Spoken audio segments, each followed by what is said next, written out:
Welcome to Zack's pronunciation. Let's pronounce this word both in American English and British English.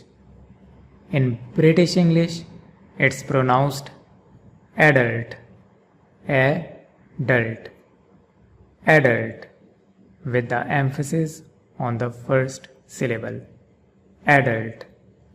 And in American English, it's pronounced adult, adult, with the emphasis on the second syllable, adult. So the British adult versus the American adult.